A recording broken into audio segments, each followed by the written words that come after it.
안녕하세요. 라이딩 다이어리입니다. 오늘은 파워미터 체험기를 공유해 보려고 합니다. 제가 구매한 파워미터는 마진의 P515 모델인데 다른 파워미터 제품에 비하면 가격도 싸기도 하고 또 체인링도 한번 교체를 해야 되는 시기가 되기도 했고, 마침 한국에서 판매하는 마진의 P515 같은 경우에는 체인링도 포함해서 같이 팔고 있어서 여러가지로 기회가 되어서 구입을 하게 되었습니다. 오늘의 영상을 보실 때 주의하실 것은, 저는 이전에 파워미터를 한 번도 사용해 보지 않았다라고 하는 것이고, 마진의 P515 모델을 사용하면서 파워미터에 처음 입문한 사람이라는 걸 유의해서 들어주시기를 바랍니다.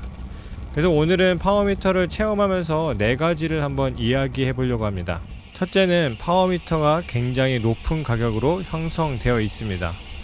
파워미터 시장은 전체적으로 굉장히 고가이고, 특히 양발을 모두 측정하는 페달형 파워미터나 혹은 크랭크형 파워미터는 100만원을 훌쩍 넘어갑니다. 저도 2년 전에 시마노의 울테그라로 크랭크형 파워미터를 구매하려고 알아봤었는데, 그때 당시에도 100만원이 넘었었고 지금은 거기서 조금 더 가격이 올라가 있는 상황입니다.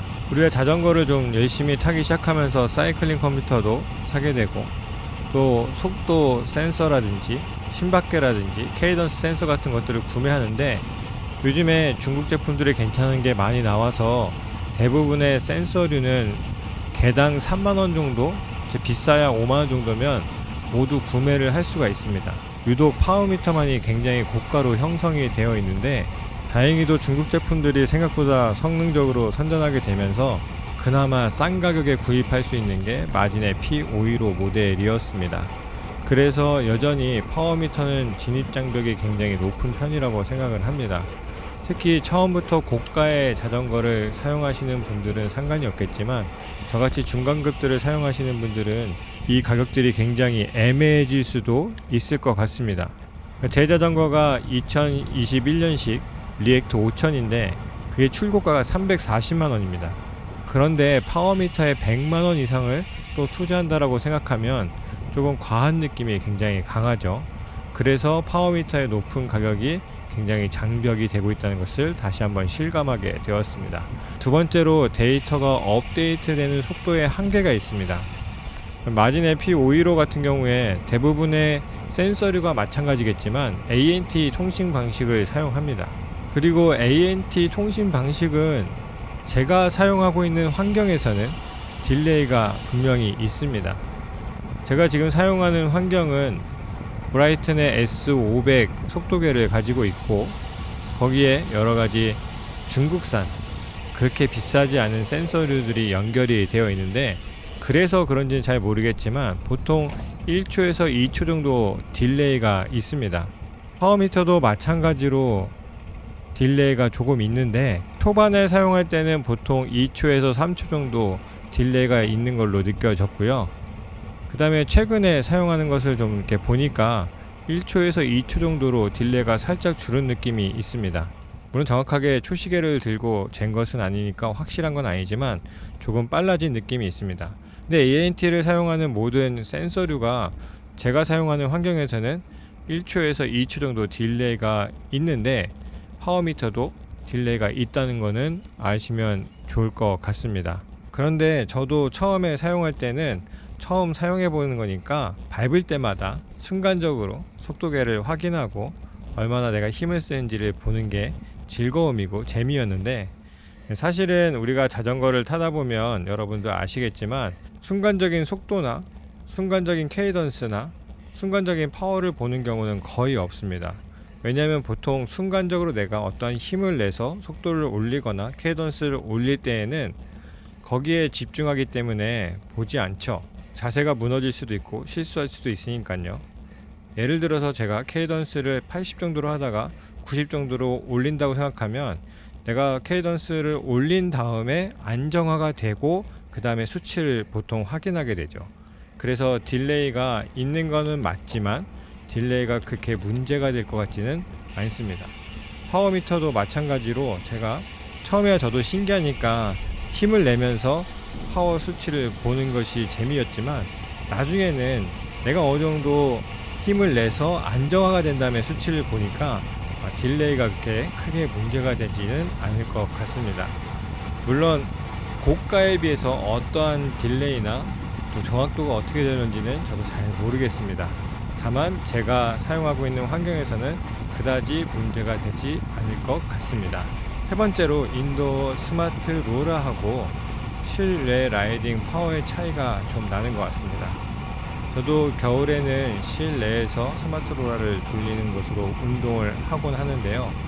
거기에서 실제적으로 나오는 파워하고 실외에서 실제로 라이딩을 하는 거하고는 절대 파워가 조금 차이가 나는 것 같습니다.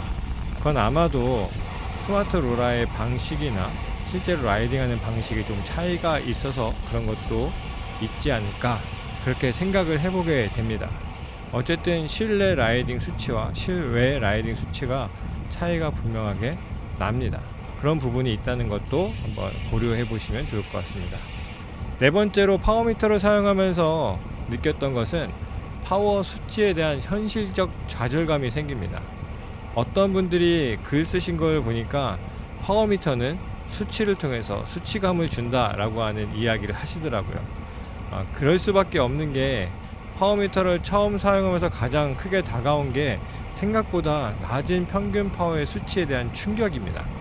예를 들어서 저 같은 경우에는 40대 초반이고 제가 자주 가는 구간을 대충 느낌을 알죠. 몇 킬로미터에 획득고도가 어느 정도 된다라고 하는 거를 잘 알고 있습니다. 근데 평균 파워가 160에서 180 정도가 나오더라고요. 그래서 굉장히 처음에는 충격을 받았습니다.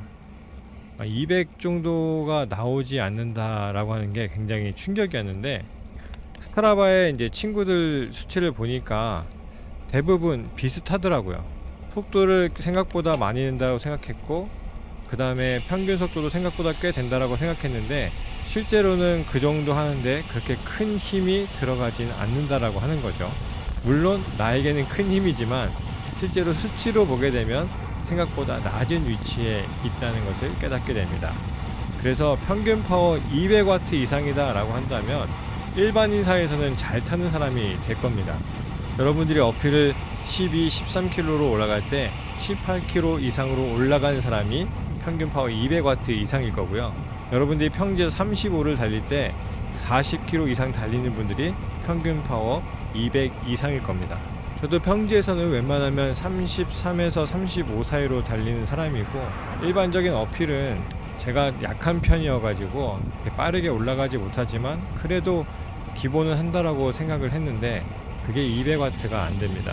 심지어 평지에서 33에서 35km의 속도로 달리면요 200W가 넘지 않은 경우도 많이 있습니다. 앞에 조금이라도 바람이 불어야 200W가 넘어가지 웬만해서 200W가 넘어가지 않더라고요.